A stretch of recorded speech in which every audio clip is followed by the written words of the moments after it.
So like I was watching this video on this guy that was talking about how he says there's no evidence in the Bible. Yeah.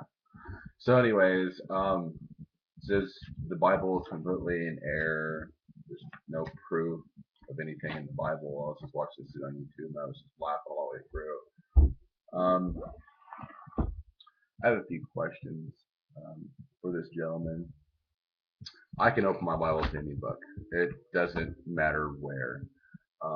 If I were to open up, let's say, to Mark, one of the Gospels, um, I can come to anywhere. verse chapter 10, verse 35. And it says, James and John, the sons of Zebedee, went off to do whatever we asked, blah, blah, blah. So basically, in mythical tales, there really isn't much detail. I've noticed when you read myths from like Hinduism, for example. Really isn't detail like to the background, the setting, the characters. It's, I mean, you might have a description of a character, but what about his ancestors or what about his relatives? In the first verse here, you have he's the son of Zebedee. If he was writing this as a myth, why would he put that in there? Why couldn't they just say James and John came to him saying, "Teacher, we want you to do for us whatever we ask"? But instead, he puts, "Hey, James and John, the son of Zebedee." You know, that's identifying a character of someone in historical perspective, number one.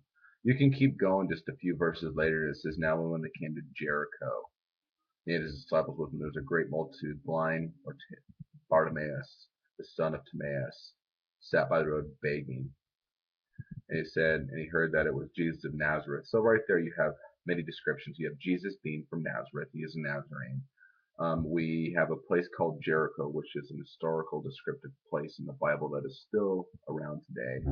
And then you have a blind man, Bartimaeus, however you pronounce his name, the son of Timaeus. There's so much description in acknowledging character and background in just one sentence.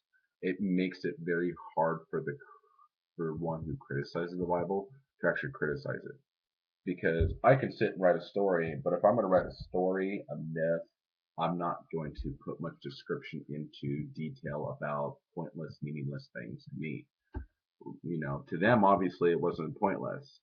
Um, Going to, talking about Jericho or places, or you go throughout the whole Bible and you'll find historical perspectives everywhere.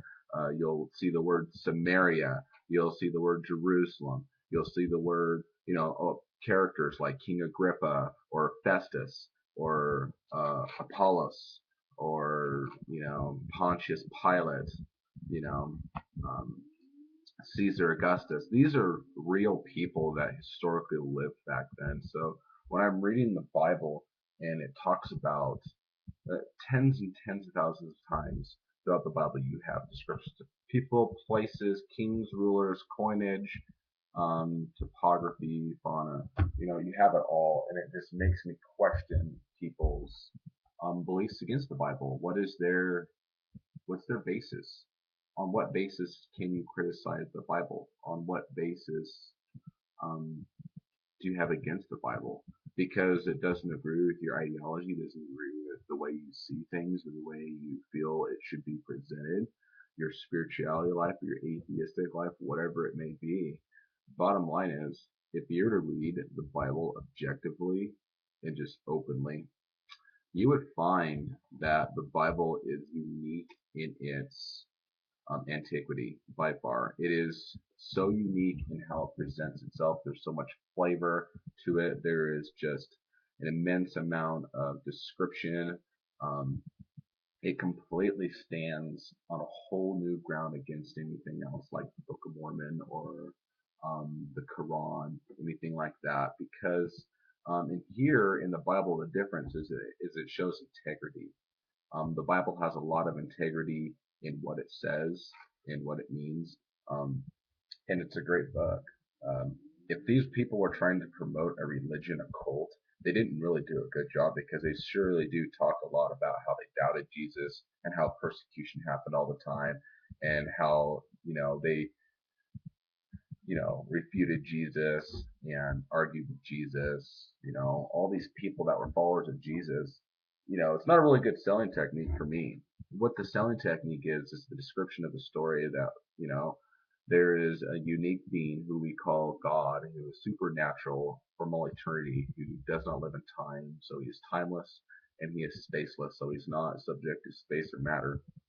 And this God creates a universe, and inside the universe, he creates life. And inside life, it's on a place called Earth.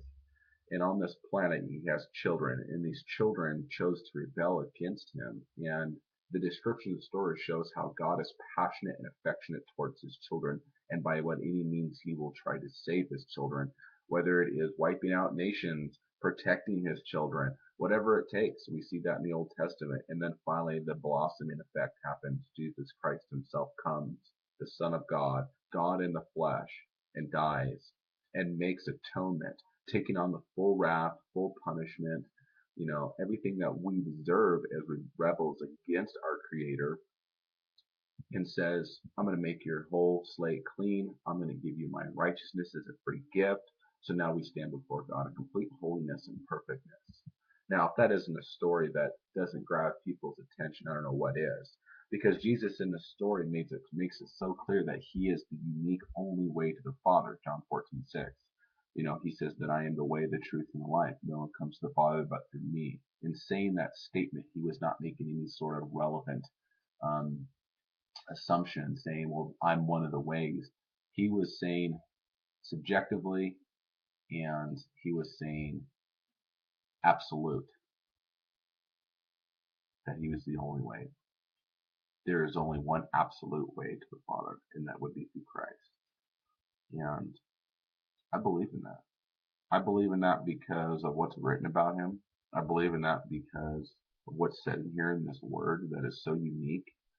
You know, I believe that because of the life-changing effects that have happened in my life, from addictions to healings to um, being given revelation over my life and God speaking into my life and hearing his still small voice in my life and his direction, his purpose, contentment, all these things. Um, you can say they're all coincidences or you can say they're all emotionalism, but at the end of the day, until you experience yourself, um, this Christ character, it's all foolishness. It's all rubbish. That's what Paul said in the New Testament. He said everything will be counted as rubbish. All this stuff is foolishness to those who don't believe. And I agree because I once wasn't a believer. I once turned my back on God and I went down an atheistic route. And in that route, I chose to do whatever I wanted.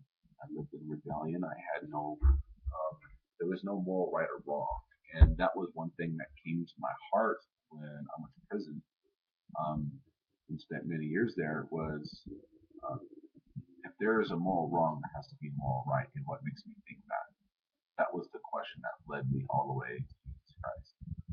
Was there was a moral truth out there that says that there's things that are morally wrong and there's things that are morally good. And for me to even have that inclination in my heart or in my mind, um, that makes me think that there definitely is a moral code giver, because evolution doesn't solve that dilemma. Evolution cannot solve the question of where morality came from. It can't, because evolution doesn't create, evolution evolves. Morality had to have been a substance that came before something that evolved. Therefore, morality is before evolution, and I believe that God is that immortal being that had morality imputed it to us into our DNA before we were even born. So at the end of the day, when you have questions, um, give me a holler back. Let me know what your view is, and yeah, we'll take a look at it.